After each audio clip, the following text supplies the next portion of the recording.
এতদিন জানতাম যারা লক্ষ্মীর ভাণ্ডার পেতেন তাদের অ্যাকাউন্টে ডাইরেক্ট ট্রান্সফার হবে অন্নপূর্ণা ভাণ্ডারের ৩,০০০ টাকা।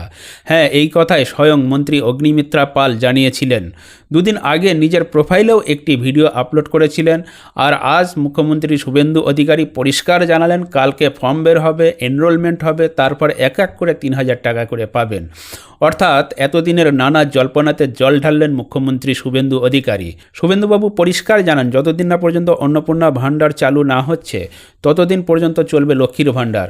বুধবার থেকে শুরু অন্নপূর্ণা ভাণ্ডারের প্রক্রিয়া। আগামীকালই নবান্ন থেকে ফর্ম প্রকাশ করবেন মুখ্যমন্ত্রী নিজেই। কাল থেকে অনলাইন এবং অফলাইনে মিলবে ফর্মের কপি। যত দ্রুত ফর্ম ফিল আপ করবেন তত দ্রুত মিলবে অন্নপূর্ণা যোজনার সুবিধা। এই ফর্ম ফিল আপ করতে নির্দিষ্ট কেন্দ্রের বিধায়কদের পাশে পাবেন উপভোক্তারা। শুভেন্দু অধিকারী বলেন, লক্ষ্মীর ভাণ্ডার থেকে অন্নপূর্ণা যোজনায় পরিবর্তিত হবে। আগামীকাল মন্ত্রী অগ্নিমিত্রাকে সঙ্গে নিয়ে নবান্ন থেকে ফর্ম পাবলিশ করব। মুখ্য সচিব, স্বরাষ্ট্র সচিবের উপস্থিতিতেই এই ফর্ম প্রকাশ করা হবে। কাল বিস্তারিত আরও জানাবো। পরিষ্কার শুভেন্দু অধিকারী বলেন, মাথায় রাখবেন ভারতীয়রাই সুযোগ পাবেন। ভারতের টাকা বাংলাদেশ থেকে আসা অনুপ্রবেশকারীদের জন্য নয়।